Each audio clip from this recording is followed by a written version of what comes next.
علم ثروت. 2 مقوله. من یه معلمم، بارها روی همین صحنه ها به عنوان یک عضو کوچک از جامعه فرنگیان بزرگ کشور از همکارای گلم خواهش کردم، گفتم چقدر خوبه اول مهر قبل از اینکه شغل باباها رو از دانش آموزا سوال کنی، خوب بهشون یاد بدین هر شغلی قابل احترامه و هر پدری دوست داشتنی و دوستش داشته باشه پدر. فرقی نمیکنه شغل چی باش. SMS هامون گاهی جالب میشه، حالا کاری ندارم به قسمتایی که میره تو حجم، اما میگفت یه آشغالی که از دست تو زمین میفته قامت یک نفر رو خم میکنه. اون شغل، اون کار، میگفت به سلامتی اون مردی که میره از توی آشغالان نون در میاره، دیدی تا کمر میره تو سطل آشغال، 1000 مرتبه شرف داره به اون نامردی که میره از تو زندگی مردم نون در میاره. مرد شرافت کجاست؟ برای انسان‌های شرافتمند داریم درس یاد بدیم پدر دوست داشتنیه. به سلامتی اون بابایی که لباساش بوی خاک میداد اما دستاش بوی نون میداد، امیدو میآورد تو اون خونه. این بابا دوست داشت.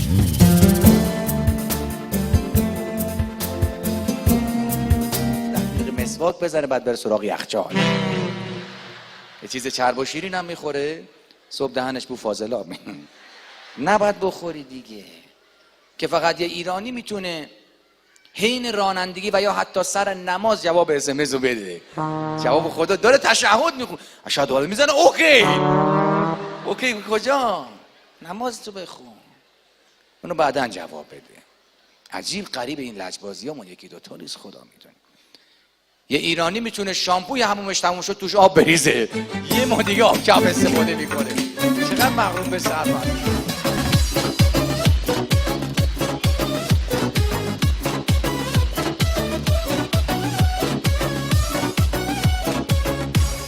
باباه زد تو گوش پسره، گفت پدر سوخته، کلاغا خبر آوردن سیگار میکشی. پسره گفت اوکی بابا جان من سیگار میکشم، تو چی میکشی که با کلاغا صحبت میکنی؟ که بازش اینقدر قویه که میتونه ارتباط برقرار کنه.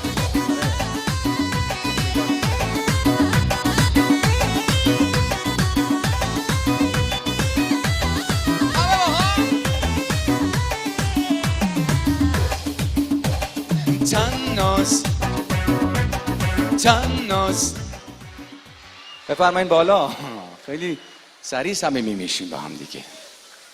خلاصه داشتم میگفتم معتاده تیکه انداختنش گل کرده دختر رو دید، گفت ماشاءالله ماشاءالله، قیافه بیشت، شر و هیکل بیشت، چشاشو نگاه بیش. دختر نگاش کرد، خفه شو معتاده بیشور حماد. معتاد سر تأسفی تکان داد و گفت اما متاسفانه انضباط صفر.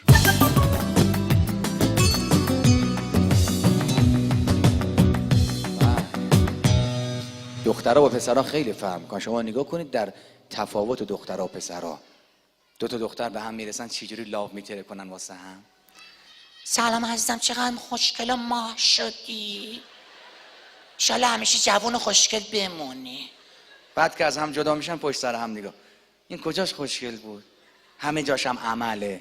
راست هم میگه. میگفت دختره انقدر پروتز کرده بود میرفت استخر رو آب میمون. آب فرو نمیرفت. همچنین من نمیدونم چی بگه آدم ها. حالا 1 2 بلشون برد. نه دیگه اینقدر، یواشتر. 2 تا دختر تو پیاده رو دارن میرن، یکیشون میخوره زمین، عکس العمل دوستش رو ببین. تا 2 تا پسر همچی میخوره زمین، عکس العمل دوستش رو. الهی ببینم نرگس چی شد، خوبی تو؟ حمایتش میکنه. وقت 2 تا پسر دارن با هم میرن، یکیشون میخوره زمین، عکس العمل دوستش رو ببین. اوه شاسکول، خاک تو سر الاغت کنم. آبرومو چقدر فرق میکنه. من بگم دیگه بله بابا شالا.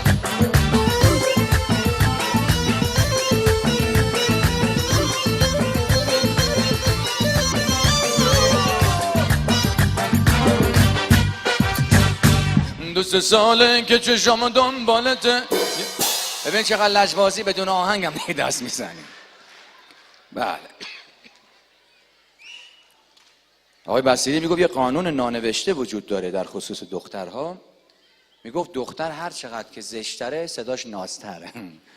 میگفت ما مورد داشتیم تو فامیلمون دختره شبیه آنجلینا جولی بوده، صدا اگزوز خاور میداده. اینا بر هم معکوس داره رابطه هاشنا.